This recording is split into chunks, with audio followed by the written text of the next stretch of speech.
What's going on YouTube? Thanks for coming and checking out another video. Today we're doing a full Mishimoto performance package. Comes with a radiator, intercooler, transmission cooler, intercooler pipes, and all that stuff will get done at one time, because you'll see from this install, pretty much to do any of it, you got to tear it all apart. So I'm going to take you through more or less step by step, and hopefully you can save yourself some money, do it yourself. And yeah, enjoy.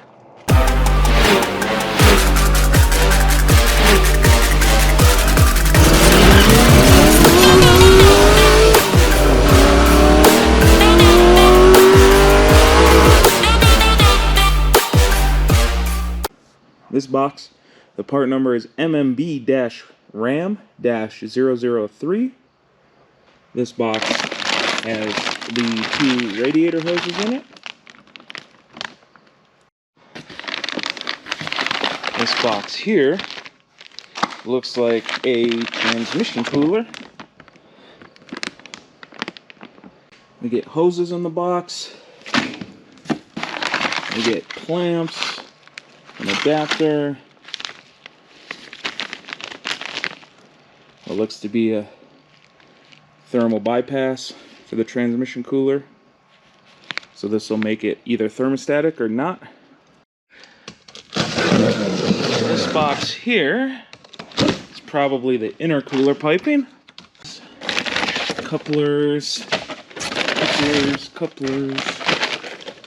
more couplers, T-bolt clamps, piping. More T-bolt clamps everywhere. And intercooler pipe. Step 1, pop your hood. We need to remove this little air dam here on the left side. So you just grab panel popper. I'm gonna pop all the clips out. You got one at the bottom here.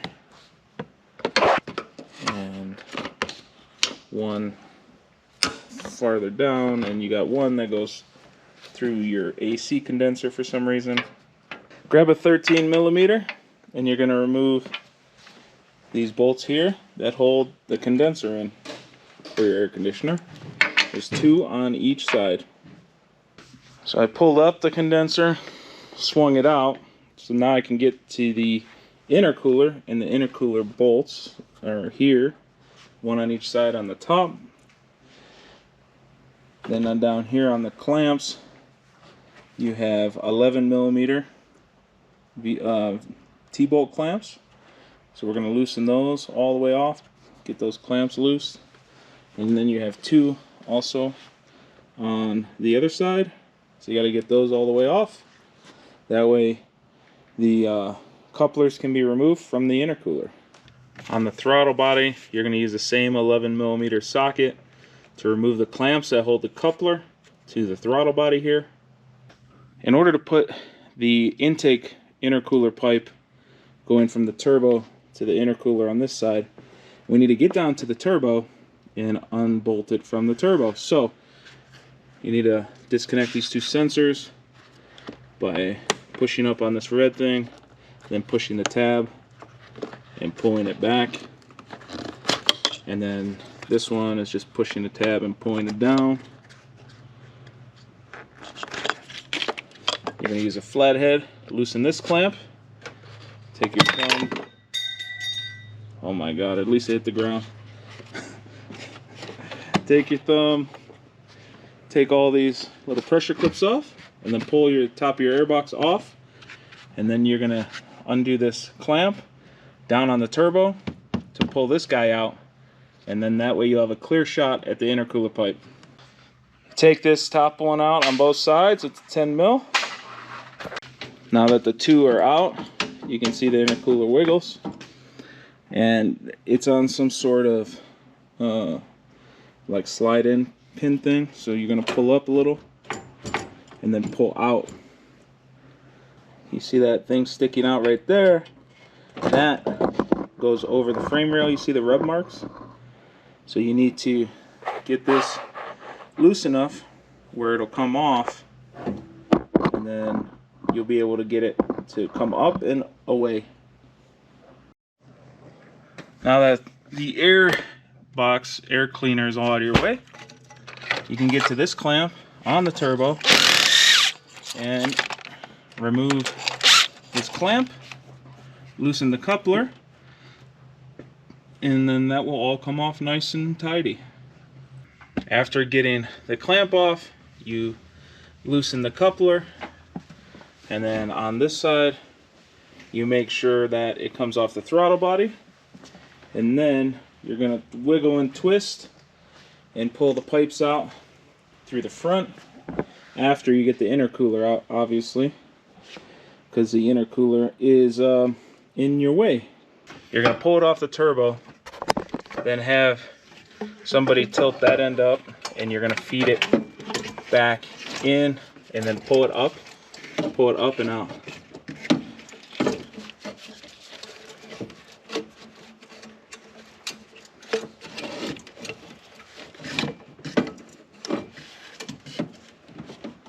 Just give it a little wiggle. We might have to take a clamp off to get the coupler out. There you go. Got it. There you go. Next step is to remove the transmission cooler. You got a bolt there, a bolt there, and then it'll slide up and out of this groove. The power steering cooler also needs to be removed from the radiator, and you have one bolt on each side. We're going to drain the radiator now in order to get the fluid out so that we can pull the radiator without making a huge massive mess in the shop. So there's just a little twist knob here, righty tighty lefty loosey on that guy, and then it'll dribble out this little pee hole. Now we need to remove the upper radiator hose. You have a clamp here, and you just follow the hose, and there's a clamp there. So just pull this hose all the way off. From underneath the car on the passenger side, you'll have this radiator hose. So you need to take this clamp off, pull it this way. If it doesn't want to come off, you can always cut the hose, put a new one. You should be putting new ones anyways. There's no point to do all this work and not replace cheap hoses. So I'm going to remove this hose from here and from where it connects to the engine. Come on top of the radiator. You're going to pull all this stuff loose from here. We're going to pull this hose off of the radiator there. You're gonna pull that hose off. So now all that stuff is removed and out of the way. You're gonna pull up on this a little bit when the time comes. Next thing we need to do is remove these 13mm bolts. And if your truck is dirty, you're gonna have a dirt line here that shows where it is. Or you can take a flathead screwdriver and scratch it here. It's up to you. For the radiator, you're gonna go from the engine bay in, and there's a 10mm right here that holds the radiator to this middle bar. Anyways, you pull back, and then at this point, you should be able to just lift it up and try not to get it caught on all the little radiators that you have in the way.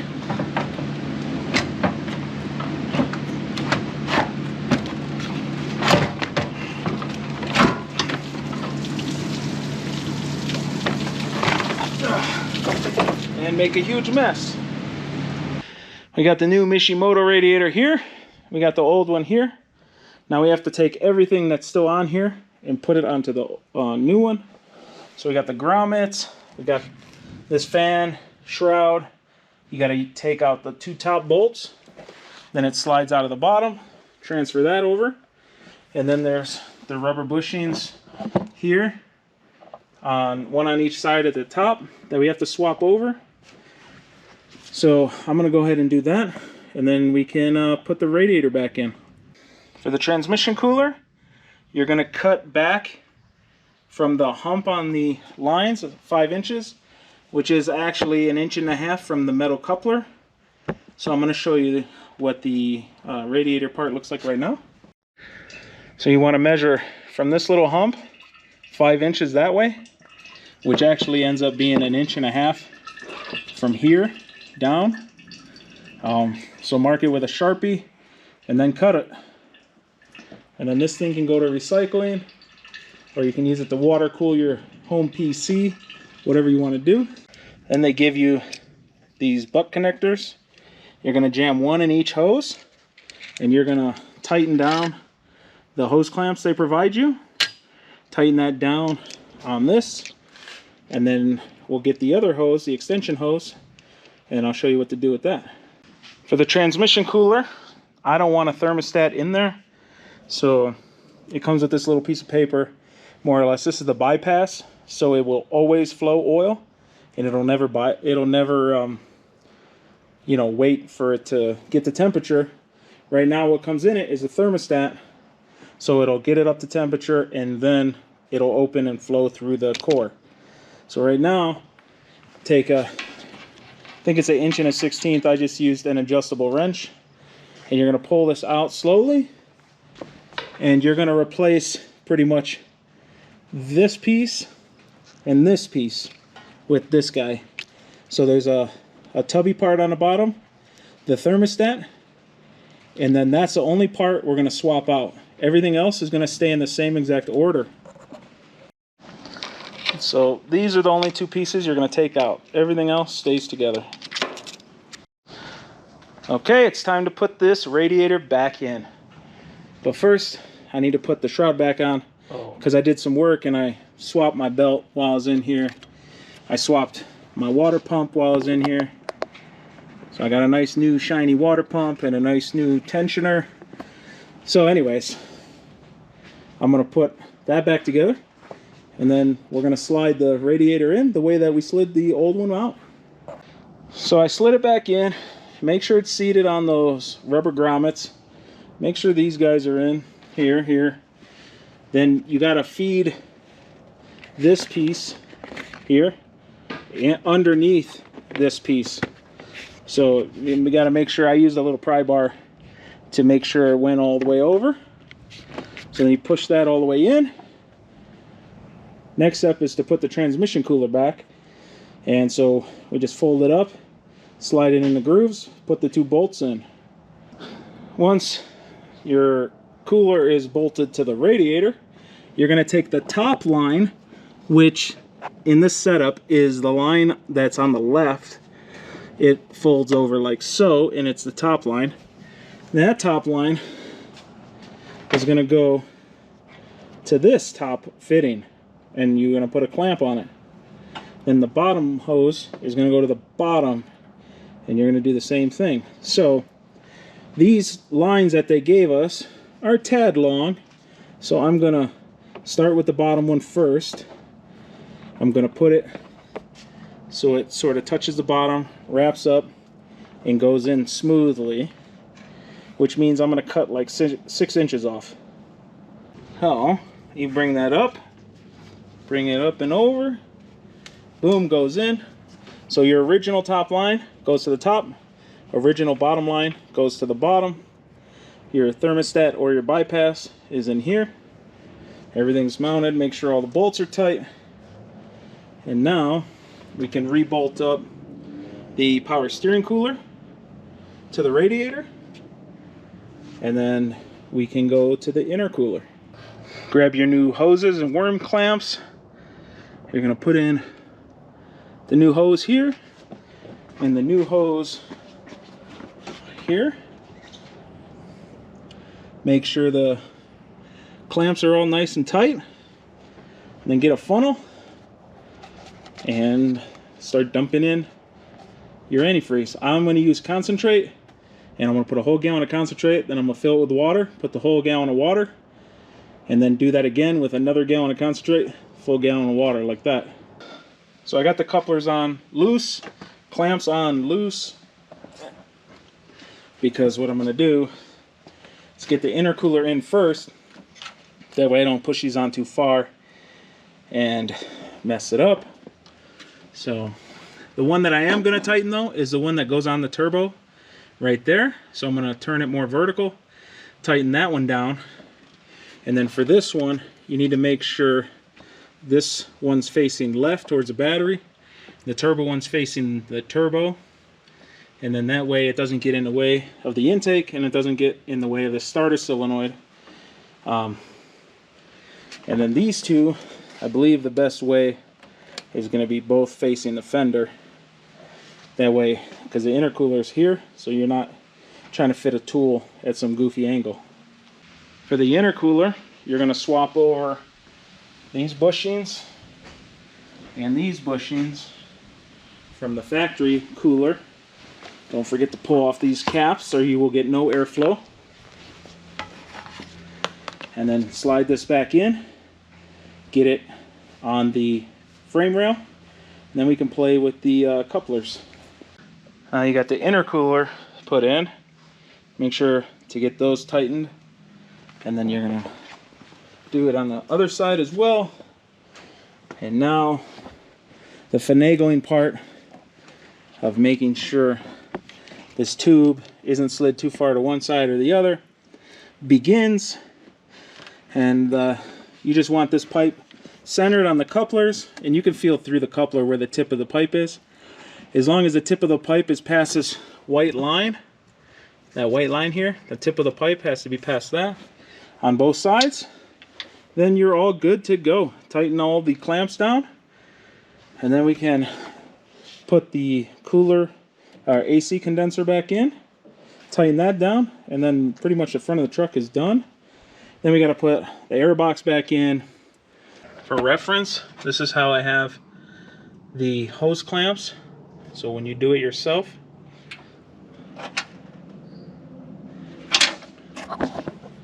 it should look like that.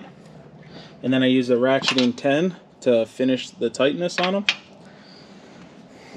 On this side, that's how I have that clamp. And this hose over here popped out, so I'm working on that right now. I didn't get any of these screws with my intercooler, so either they forgot them or whatever, but if you need to buy them, they're M6 screws, and they're about a half-inch long, but you could do like 5/16, quarter-inch would probably even work. Once you have your condenser bolted back in, you're gonna put that windshield thing here, and the front of this is done. I got all the piping on and tight now. Everything's good. Start with an initial fill of 5 gallons of mixed coolant. Whether you do that with concentrate and add water, it's up to you, but 5 gallons will do the initial fill after everything was drained. Now I'm going to go in the truck, start it, getting up to operating temperature. As you're filling up the coolant system while the truck is running and it gets up to operating temperature, obviously the coolant's going to be hot now, the thermostat's going to be open. You're just going to keep topping it off, let the bubbles come out. Then when it looks like it's full and there's not bubbles coming up anymore, you're going to put the cap on before you shut off the truck, okay? And then what I did, just because I don't know this motor that well, and there could be air pockets in weird places that take time to work themselves out, what I did was for the next 3 days that I daily drove it, I would drive it, come home, let it cool off where you could just grab the radiator, then I would open the cap, I would top it off, put the cap back on. And I had to do that like 3 days in a row, and then it was full always. So obviously this motor has some sort of air pocket areas that, you know, you just have to work out. No big deal, but something to keep in mind as you're doing this. Hopefully this video helped you out. Hopefully it saved you a bunch of money, because this is a lot of labor. Like, this job was pretty big, and a shop is going to charge you a chunk of money. If it's $125 an hour, it's like a $1,200 job. So just keep that in mind. Save yourself some money. And like, share, subscribe. Till next time, wrench on.